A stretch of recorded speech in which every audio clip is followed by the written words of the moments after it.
My mom cut me out of the will for my sister, so I gave my inheritance to a stranger instead. Hi Reddit, long-time lurker, first-time poster, throwaway for obvious reasons. I've been carrying this story like a stone in my chest for almost a year now. It's messy, it's painful, and it still feels surreal to even say it out loud, but if I don't, I think I'll explode. This isn't a revenge story, it's a freedom story. I, 32F, am the middle child of 3 sisters. My mom, Linda, raised us mostly alone after my dad died of cancer when I was 16. My older sister Jess, 34F, was always the favorite. She was what my mom called presentable, charming, pretty, good at putting on a face when company was over. If I had $1 for every time mom said, "Why can't you be more like Jess?" I'd probably be able to buy the house Jess just inherited. My younger sister, Riley, 28F, has had a rougher road, struggled with addiction since she was a teenager. She's been in and out of rehab more times than I can count. My mom used to talk about Riley like she was already dead, or worse, an inconvenience. And then there's me, the responsible one, which in my mom's world translated to free babysitter, unpaid therapist, and emotional punching bag. After dad passed, I picked up the slack, grocery shopping, picking up Riley from school, managing bills when mom was too depressed to get out of bed. I didn't mind at the time, I thought that's just what you did for family. But here's the kicker, no matter how much I did, I was always the one left out of the photo albums. Fast forward to a year ago, mom was diagnosed with early onset Alzheimer's at just 59. The news shattered me. I dropped everything to be there, offered to move her in with me. I'm a nurse, so I knew I could help, but Jess had already taken control. "She'll live with me," she said. "It's what mom wants." At first, I was relieved. I figured Jess was finally stepping up, but quickly, things got strange. Jess stopped replying to my messages about mom's condition. She refused to let me visit except during pre-approved windows. She claimed mom got too agitated around me. "She doesn't even know who you are half the time," she said. But here's the thing, when I did visit, mom would look right at me and say things like, "There's my girl," or "You always knew how to take care of everyone." She was still in there, somewhere. Riley had gotten clean again at that point, nearly a year sober, and she was working at a community center for recovering women. She wanted to see mom too, but Jess made that nearly impossible. "She's just going to upset her," Jess insisted. "It's not worth it." It didn't sit right with me, none of it did. Then came the will. 3 months before mom passed, Jess called a family meeting, except it was just her, me, and a manila folder. Mom updated the will, Jess said, her voice syrupy sweet. "I'm the executor." She slid over the papers like she was showing off a new manicure. According to her, everything was left to Jess, the house, the car, the bank accounts, even the life insurance. Riley and I got nothing. I asked to see mom's signature. Jess bristled.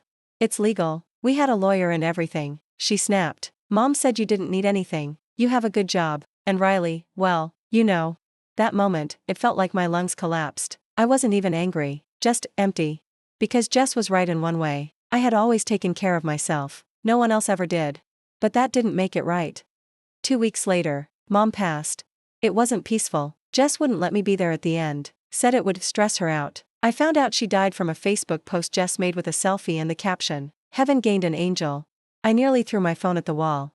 At the funeral, Jess turned it into a social event. There were candles, a charcuterie board, and a playlist of Norah Jones and Coldplay. Mom hated Coldplay.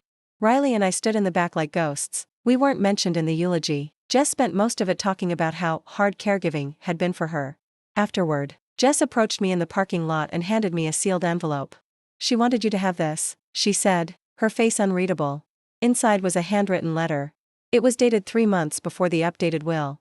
It started, "My darling, I don't know if I'll remember to say this out loud, so I'm writing it now. I've made so many mistakes, but you've always been my rock. If anything happens to me, promise me you'll look out for your sister, not Jess, Riley. Jess will always land on her feet, but Riley needs someone who believes in her, and I'm scared I waited too long to show you that I believe in you." I broke down sobbing in my car. She'd written more, talked about opening a savings account for us, about updating her will, said she wanted to give Riley a chance at something better. But then Jess stepped in. She changed everything. That night, I remembered something.